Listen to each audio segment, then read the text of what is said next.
অর্থাৎ অভিযোগ পাল্টা অভিযোগ। আসানসোলে অগ্নিমিত্রা পালের গাড়ি ভাঙচুর করা হয়েছে এমনই অভিযোগ। আসানসোল দক্ষিণের বিজেপি প্রার্থীর গাড়িতে হামলার ঘটনা ঘটল। বিজেপির অভিযোগ তৃণমূলের বিরুদ্ধে। অন্যদিকে মুর্শিদাবাদের নওদার ছবি আপনারা সকাল থেকেই দেখেছেন যে দফায় দফায় কিভাবে উত্তপ্ত হয়ে ওঠে নওদা। একদিকে দেখা যায় হুমায়ুন কবিরের সঙ্গে তৃণমূল কর্মী সমর্থকদের বচসা এবং হাতাহাতি, এবং একসময় হুমায়ুন কবিরের গাড়িতে ভাঙচুরও চালানো হয়। আর এই ঘটনায় ইতিমধ্যেই অ্যাকশন টেকেন রিপোর্ট তলব করেছে নির্বাচন কমিশন। লরির সামনে চেয়ার নিয়ে হুমায়ুন কবির রাস্তায় বসে পড়েছেন এবং উল্টো দিকে তৃণমূল কর্মীরা তারা জমায়েত করে রয়েছে। হুমায়ুন দা রাস্তায় পুলিশ এখানে পুরো তৃণমূলের দালালি করছে। নওদা থানার পুলিশের একটা অংশ তৃণমূলের মস্তান বাহিনী বেআইনি রিভলভার নিয়ে পুলিশের সাথে পুলিশের ব্যাগ ছিনতাই করে নিচ্ছে। পুলিশ তাদের বিরুদ্ধে কোনো অ্যাকশন করছে না। এর জন্য মুর্শিদাবাদের পুলিশ এখানে অ্যাডিশনাল এসপি মজিদ খান আছে, সে কি করছে যে শুধু আমাদের হটাচ্ছে আর এখানে মস্তান বাহিনী আমাদের উপরে চড়াও হতে আসছে। এর শেষ দেখে তারপরে নওদা ছাড়বো। রাস্তা কাছে আছে রাতভর আর্মস নিয়ে মহিলাদের উপরে অত্যাচার করেছে, রাতভর পুলিশ নিয়ে। এর যতক্ষণ বিচার না দেবে ততক্ষণ পর্যন্ত নওদা থেকে যাচ্ছি না, যাব না। তৃণমূল শান্তভাবে উন্নয়নের উপর দাঁড়িয়ে ভোট করতে চাইছে, এবং হুমায়ুন কবির যে কিভাবে ভোট করতে চেয়েছে এবং কাদের স্পন্সরশিপ নিয়ে কোন চক্রান্তে ভোট করতে চেয়েছে সেটা তো সব ফাঁস হয়ে গেছে। ওর কাজ প্ররোচনা দেয়া, গন্ডগোল তৈরি করা যাতে কেন্দ্রীয় বাহিনী ঢুকতে পারে, তো সেগুলো বিজেপির দেয়া অ্যাসাইনমেন্টগুলো করছে। আর মুখের ভাষা ছি ছি ছি ছি। এবার সিতাইয়ে যে ঘটনা ঘটেছে, যে অভিযোগ সামনে এসেছে রাখবো আপনাদের সামনে। বিজেপির পোলিং এজেন্টকে ছুরি মারার অভিযোগ তৃণমূলের বিরুদ্ধে। সিতাই বিধানসভার 270 নম্বর বুথের ঘটনা। বিজেপির পোলিং এজেন্ট বুথ থেকে বাড়িতে খেতে যান, তখনই তার ওপর হামলা চালানো হয় বলে অভিযোগ। ছুরি দিয়ে তাকে আঘাত করার অভিযোগ। আহত এজেন্টকে উদ্ধার করে হাসপাতালে নিয়ে আসে পুলিশ। আপনি কোন দল করেন? বিজেপির এজেন্ট ছিলাম 270 নম্বর বুথে। কোথায় ছুরি মেরেছে?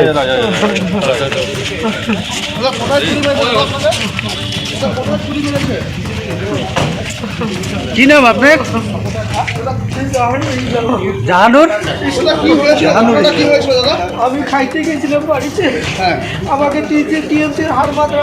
পানিহারি হাই স্কুলের সামনে বিজেপি প্রার্থী কুমারগঞ্জের বিজেপি প্রার্থী শুভেন্দু সরকারকে মারধরের ঘটনায় এবার পুলিশের তৎপরতা দেখা যাচ্ছে। বানিহারি এলাকায় যেখানে মারধর করা হয়েছিল বিজেপি প্রার্থীকে, ঠিক সেইখানে এবার তল্লাশিতে নেমেছে পুলিশ। যারা অভিযুক্ত বিজেপি প্রার্থী শুভেন্দু সরকারকে মারধর করেছে এবং সেই ভিডিও একবারে প্রকাশ্যে এসছে, সেইখান থেকেই জেলার পুলিশ সুপার চিন্ময় মিত্তাল তিনি জানালেন যে যারা অভিযুক্ত তাদেরকে চিহ্নিত করা গিয়েছে এবং পুলিশ তাদের খোঁজে তল্লাশি চালাবে এবং তাদের বিরুদ্ধে আইনানুগ ব্যবস্থা নেওয়া হবে। এবং সেই ছবি দেখা যাচ্ছে এই মুহূর্তে কেন্দ্রীয় বাহিনীকে সঙ্গে নিয়ে পুলিশ গোটা এলাকায় টহল দিচ্ছে এবং অভিযুক্তদের খোঁজেও তল্লাশি চালানো হচ্ছে, এমনটাই পুলিশের তরফ থেকে জানানো হয়েছে। কিন্তু এখন প্রশ্ন, যেখানে বারবার নির্বাচন কমিশন অবাধ, শান্তিপূর্ণ, হিংসামুক্ত ভোটের কথা বলেছে, সেখানে প্রার্থী নিজেই আক্রান্ত হলেন কুমারগঞ্জে।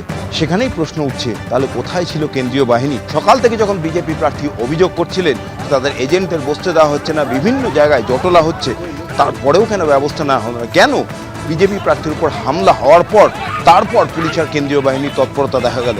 এই নিয়ে প্রশ্ন কিন্তু থাকছেই। ক্যামেরা প্রীতম চক্রবর্তীর সঙ্গে ব্রতদীপ ভট্টাচার্য, এবিপি আনন্দ, দক্ষিণ দিনাজপুর। এই পুরো এলাকাটা তৃণমূল কংগ্রেস একটা জঙ্গল রাজ তৈরি করেছে। প্রাণসাগর থেকে শুরু করে চালু, বাসুরিয়া, অশোকগ্রাম, এই যে বিস্তীর্ণ এলাকা, এই এলাকাতে এর আগে আপনারা দেখেছিলেন যখন দিল্লিতে একটা ঘটনা ঘটেছিল করোনার সময়, তখন তবলিগি জামাতের তখনও এই এলাকার রোল পাওয়া গেছিল। তৃণমূল কংগ্রেস ভাবছে এই সমস্ত উগ্রপন্থী, উগ্র মানসিকতার মানুষের তাদের ভর দিয়ে তারা ভোটে জিতবে। তৃণমূল জিততে তো পারবে না, কুমারগঞ্জ হারবে এবার তৃণমূল। আমাদের প্রার্থী অভিযোগ করছে এবং তার বিরুদ্ধে আইনানুগ ব্যবস্থা নিতে হবে, তাহলে আমরা আগামী দিনে বৃহত্তর আন্দোলনের কথা চিন্তা হবে। কিছুক্ষণ আগেই যে খবর আপনাদেরকে জানিয়েছিলাম, নির্বাচন কমিশন আশঙ্কা প্রকাশ করছে যে বিকেল 4টের পর 3টে জেলায়, বীরভূম, মুর্শিদাবাদ এবং কোচবিহারে অশান্তির আশঙ্কা প্রকাশ করেছে নির্বাচন কমিশন। কেন্দ্রীয় বাহিনীকে সতর্ক হতে বলেছে, বুথ দখল হতে পারে। এর মধ্যেই যে খবর পাওয়া যাচ্ছে, দুবরাজপুরে আক্রান্ত কেন্দ্রীয় বাহিনী।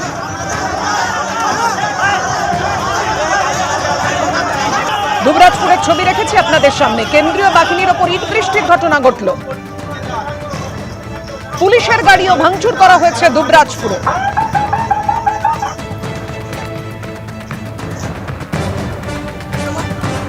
ছজন আহত হওয়ার খবর পাওয়া যাচ্ছে। দুবরাজপুরের যে ছবি আপনাদের সামনে রেখেছি, আক্রান্ত কেন্দ্রীয় বাহিনী, পুলিশের গাড়ি ভাঙচুর করা হয়।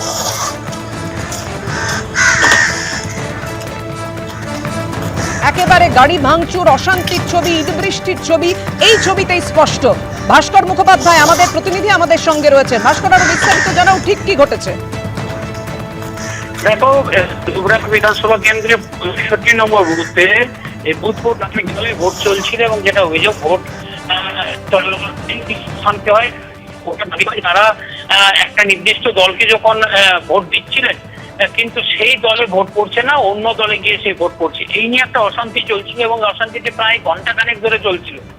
এবং এরপরই কেন্দ্রীয় বাহিনী জওয়ান যারা ছিলেন তার থেকে অতিরিক্ত কেন্দ্রীয় বাহিনী জওয়ানদের সঙ্গে তর্কাতর্কি শুরু হয়। না, আমাদের প্রতিনিধির সঙ্গে আমাদের যোগাযোগ বিচ্ছিন্ন হয়েছে। আপনারা দেখতে পাচ্ছেন সেই মুহূর্তের ছবি আপনাদের সামনে রেখেছি। দুবরাজপুরে আক্রান্ত কেন্দ্রীয় বাহিনীর ওপর ঈদ বৃষ্টি হয়, পুলিশের গাড়ি পর্যন্ত ভাঙচুর করা হয়। এবিপি আনন্দ, এগিয়ে থাকে, এগিয়ে রাখে।